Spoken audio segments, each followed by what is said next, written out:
Computer-delivered IELTS, brought to you by Knowledge Island by Bilal.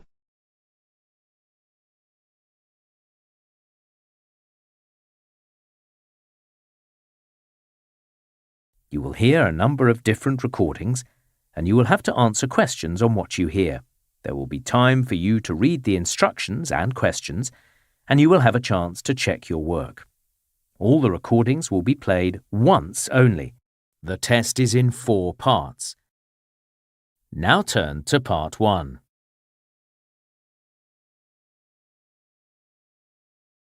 You will hear a conversation between a man who wants to make an insurance claim and a woman who works for an insurance company. First, you have some time to look at questions 1 to 4.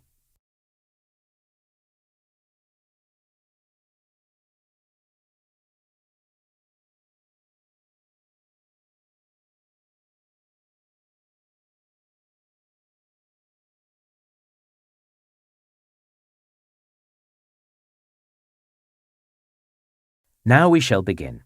You should answer the questions as you listen because you will not hear the recording a second time.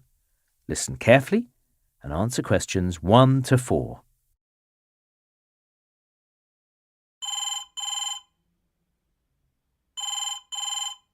Good morning, Star Insurance. How can I help? Oh, good morning. I'm calling to make an insurance claim. It's for damage to my house. All right. I'm just going to get a few details down first. What's your name, please? It's Greg Williams. OK, thank you. And what's your policy reference, please? Is that the long number with the letters in the middle? That's right. It's 05443 CHI 771. OK. Right, yes, I've got your details on the computer now. So, can I confirm your address? According to our records, you live at 102 Market Street in Northbridge. Is that right? That's correct. All right, good.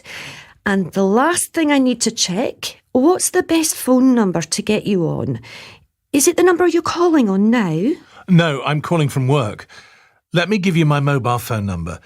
It's 018 669 925. Thanks.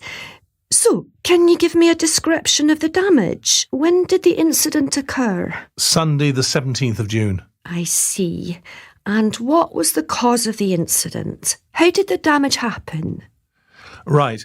No one was home at the time, which was fortunate, I suppose. There was a big storm, and I guess it blew down one of the trees at the back of our garden, and it smashed through the window in our daughter's bedroom. Yes, a good thing you were all out. So, have you got the window fixed? Not yet. Before you hear the rest of the conversation, you have some time to look at questions 5 to 10.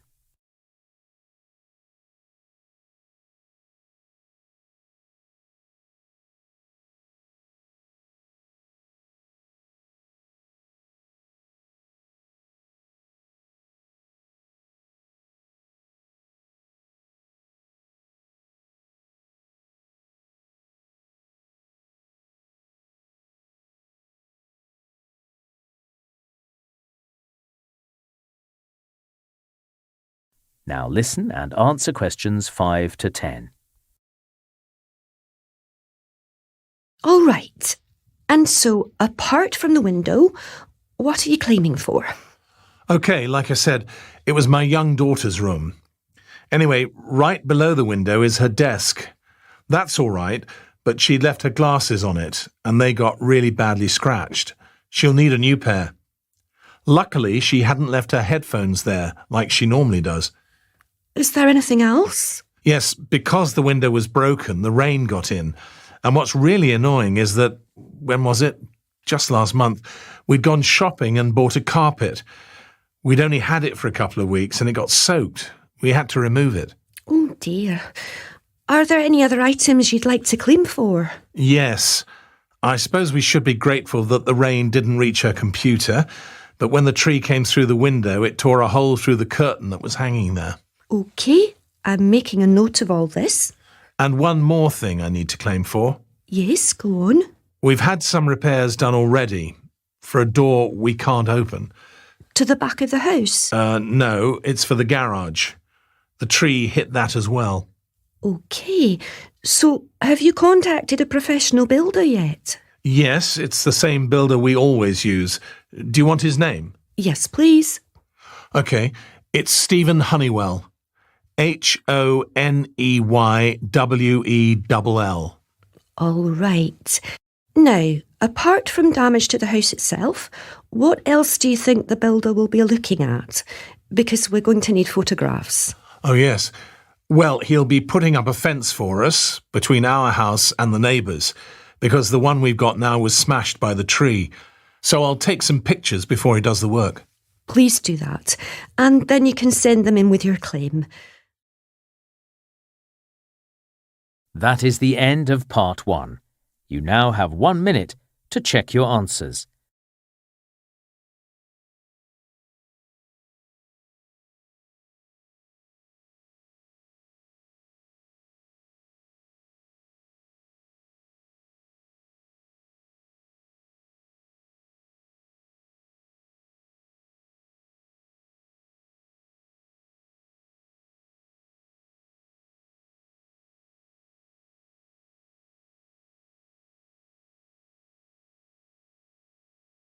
Part 2.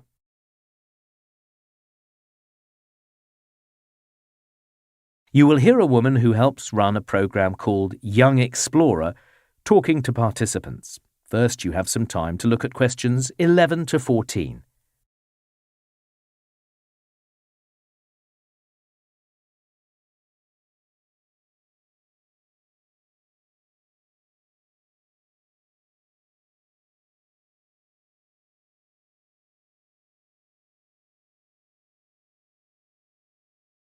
Now listen carefully and answer questions 11 to 14. All right, shall we start? It's good to see so many people keen to participate in our Young Explorer programme. I think that at this meeting we have groups from 12 different high schools. I can promise you that while it's challenging, it's also going to be a lot of fun. The Young Explorer programme offers some unique opportunities to participants. During the programme, you'll be trekking through forests, or maybe mountain tracks, or perhaps kayaking along the coastline. It can be a tough few days, but this part of the programme really gives your group an occasion to work as a team. Some kind words and encouragement can go a long way, whether it's convincing someone they can walk the last 5 miles or helping them fit everything back inside their backpack. No one's in charge, it's all about cooperation, and please don't see it as a race. There are going to be moments when there is disagreement about which way to go or where to camp for the night, but here's the chance to listen properly to the opinions of others and reach a decision that's best for everyone. It's an opportunity not many other programs provide. Later this morning, you need to choose a weekend when you can attend some preliminary training. A number of practical subjects will be covered to ensure you get the most out of your 4-day trek. Now, everything you eat and drink, you'll have to take with you. You'll also have to use a portable stove and the fuel it requires. We'll make sure you know how to use that safely during the training session. We don't want you or the food to get burnt, or for you to accidentally set light to any trees. Training will also include learning how to read a map and use a compass, so you can head in the right direction. You'll also need to know how to put up a tent and where to put it. For example, putting it next to a river or stream might seem like a good idea, but there are plenty of reasons not to. Before you hear the rest of the talk, you have some time to look at questions 15 to 20.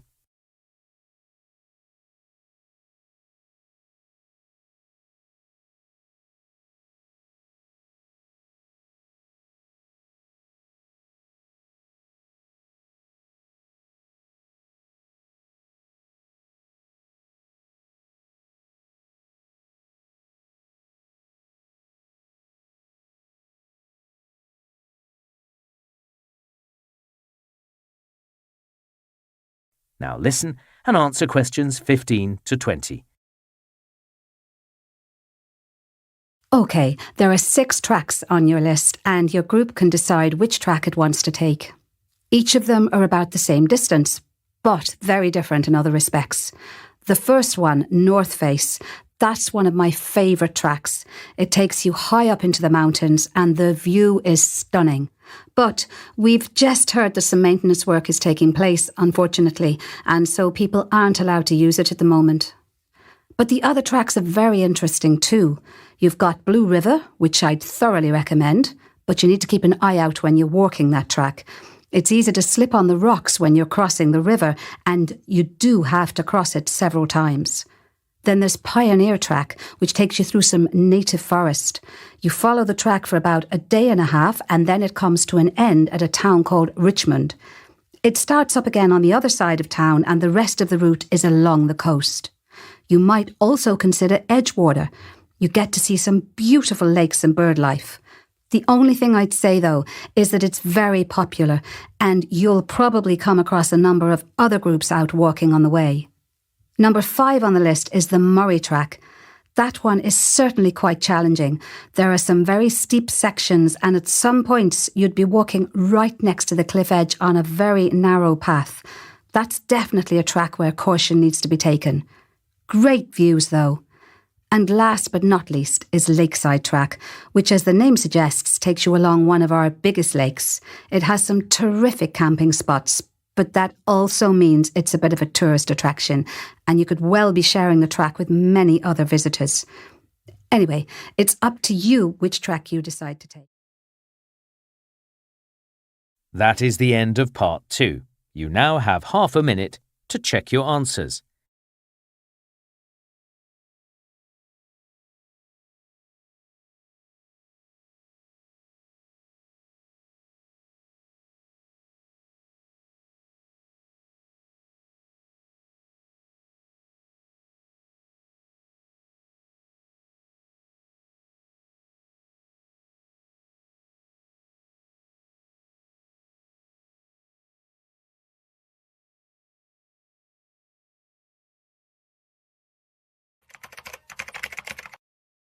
Before we continue, please subscribe to our channel and press the bell icon to get more updates. Part 3. You will hear a university tutor talking to 2 social science students about a project they are doing on the impact of technology on people's working lives. First, you have time to look at questions 21 to 26.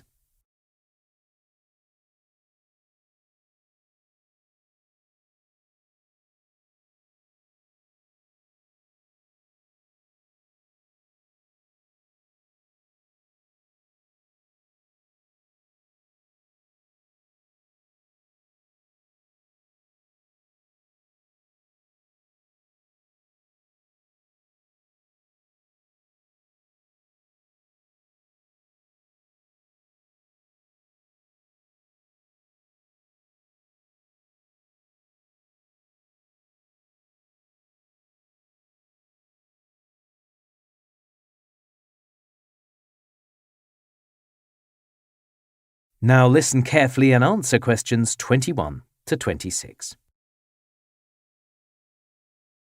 OK, Chiara and Finn, can you tell me how your project is going? Your general topic was the future of work, wasn't it? Yes, we've read a lot of articles on it. Some were more interesting than others. There were a couple of writers that just made some strong statements without really backing them up. The problem is, it's such a big topic. Some of the articles were aimed at graduates, and some of them were targeting people who've been in work for years. We should have narrowed down our topic before we started searching. But anyway, the focus was always the changing nature of jobs, how it's all happening so quickly. Exactly. Every single article said we can forget the way things used to happen. Like, you started out as an apprentice, and then you stayed in the same company for years. That's over. I see that you've highlighted job title in your notes. Why's that? I think for some people, a job title used to define them. It was their identity. They worked their way up from the bottom and eventually one day they became manager or head of department. And even in their social circle, outside of work, they wanted other people to know how long they'd been in a job. And now? It looks like we're moving away from the term job title. So, instead, a lot of businesses are hiring people to work on a project done or lead a team, but the contracts are temporary. Finn, do you think that's a big issue for young people? Having to move on once a project's finished? Not necessarily. It can be interesting to work in different places. People aren't always looking for a job that pays really well. It's more about gaining experience and creating a network. So money's not important? Well, I haven't started work myself, but according to all the articles I read, it's more about the different rates of pay.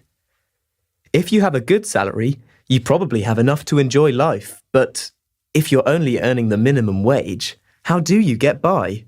That's my biggest worry. I looked at that Richards-Greaves survey on work-life balance. Oh, good. Only 48% of people believe that their work-life balance will improve.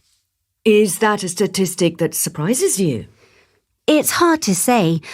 I wonder what the survey actually asked. Was it just, will your work-life balance improve? Or did the interviewers break that down? I mean, did they actually ask the people who took part, do you enjoy spending more time at work than home? Good point. See if you can find out more. And Finn, what else have you been researching? Learning new skills. The general view is that employers are just going to want their workers to constantly upskill. And apparently, employers will expect them to attend courses at weekends or after work, not as part of the working day. I don't think that's a bad thing, as long as the company pays for it. And think about it. If you were smart, you'd study things that would help you if you had to change companies. I hadn't thought about that. Yes, good thinking. What about mobile technology? How might employees be affected now that phones and tablets make it possible to stay connected to work at all times? It's great. You can use mobile technology, your device, to work where you like, on the way to class or the office. The media often focuses on the negatives, but as far as I'm concerned, having a tablet I can carry with me means I can manage my studies and my family commitments more easily. I actually think that in the future, mobile technology will reduce employees' stress. Before you hear the rest of the talk, you have some time to look at questions 27 to 30.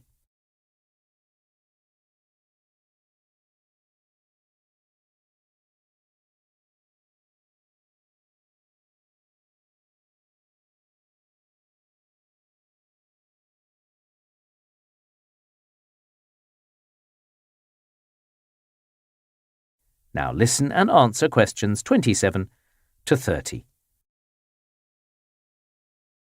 So, let's focus on the impact of artificial intelligence on jobs. To what extent do you think it'll help people in their professions or be a threat? I was reading about architects using AI in the future. The writer was saying that one day, architects will use holograms. Then their clients could see a three-dimensional house rather than just looking at a flat plan. As soon as one architect starts to use AI, all the rival architects in the same area will have to use AI too. That's the only way they'll manage to keep their clients. True. How about doctors? Imagine if they had to give urgent medical attention to someone, but they weren't qualified to do it. A hospital specialist could use AI and virtual reality to guide a doctor through, like a complex procedure. Yes! In an emergency situation, AI could really make the difference. And what about the law? Well, the lawyers I know are always anxious about the amount of work they have to get through. But AI could help them with a whole lot of routine tasks, and that should make some of that anxiety go away. Yes, it probably could. Also, if you're a sports referee, that could be a job that's affected. In what way? Using AI would mean there were no mistakes. It would know for sure if a ball was out, for example. And you can't accuse AI of bias. No. I can imagine that one day AI might do away with the need for human referees. I think so too. All right, let's move on to our next point. That is the end of part 3. You now have half a minute to check your answers.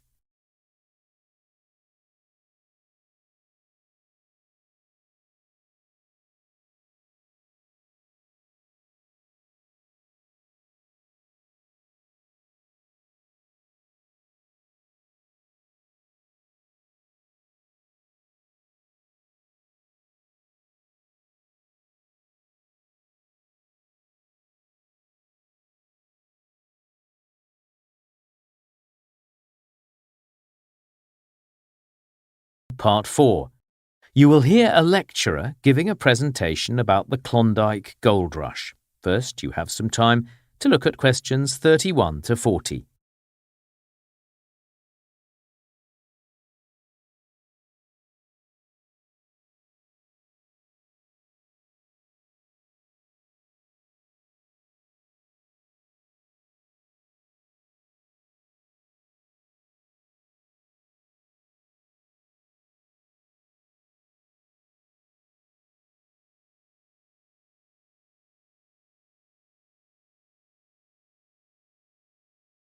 Now listen carefully and answer questions 31 to 40.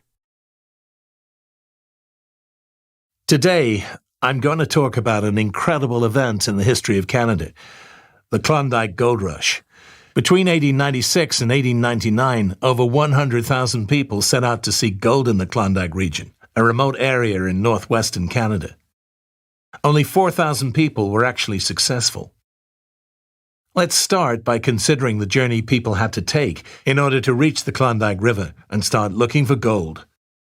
For most gold seekers, their journey began in Alaska, in a town on the coast called Skagway. From Skagway, one option was to take the White Pass Trail through the mountains. It probably looked easy enough at the beginning of the trail, but rocks made it difficult to make progress. On top of this, the men and their horses got stuck in the thick mud that covered long sections of the trail. The other option was the Chilkoot Trail. Now, although this trail was only about 35 miles long, it took about 3 months for the gold seekers to cover this distance. This is because the trail was incredibly steep, and people had to make the same trip multiple times in order to transport their equipment. Most people really had very little idea about how difficult the journey was going to be. So, although 100,000 may have set out on those two trails, only about 30,000 got to the end. So yes, the majority gave up. Often they were suffering from starvation or disease. They also came to the terrible realization that their journey was likely to end in failure, and so they turned around. Anyway, for those gold seekers who did continue, they eventually reached Lake Bennett. They might have expected that their journey was going to become easier at this point, but no. Because the lake was frozen over, many people had to wait until spring before they could continue their journey. In the meantime, a tent was the only protection they had from the cold. While they were waiting, people cut down trees and made boats. Once the ice melted, they could sail across the lake and start down the Yukon River. Again, this wasn't the end of their troubles. Once they reached a point of the river called Miles Canyon, things became very dangerous indeed. Many boats were destroyed in the rapids. In order to proceed down the Yukon River, the gold seekers needed to employ a real sailor, someone who could steer their boats and get through the canyon safely. From here on, the worst was over, and the gold seekers could sail to a place called Dawson at the mouth of the Klondike River.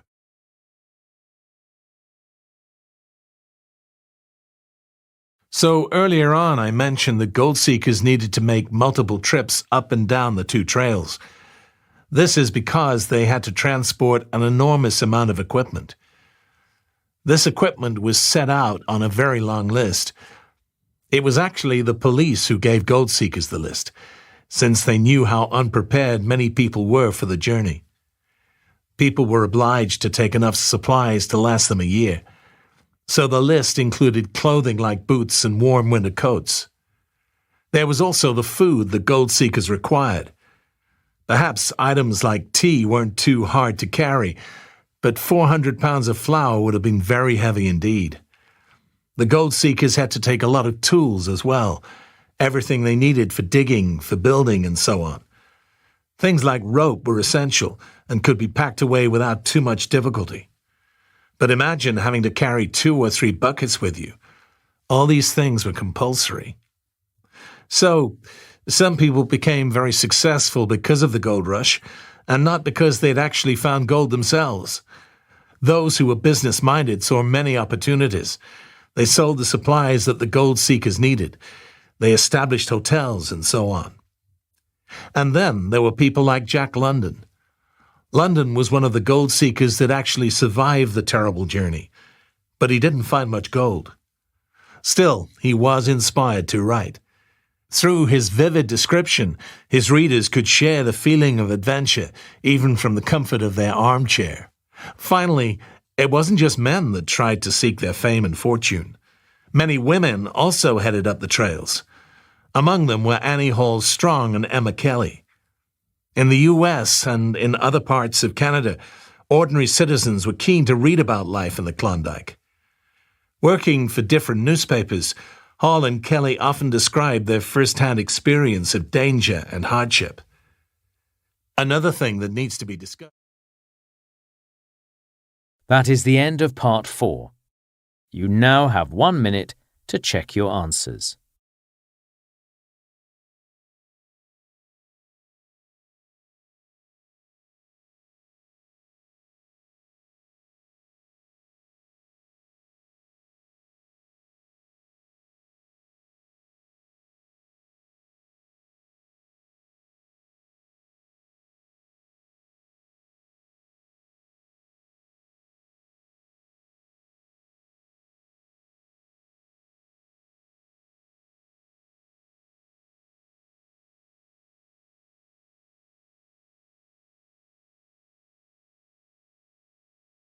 That is the end of the listening test.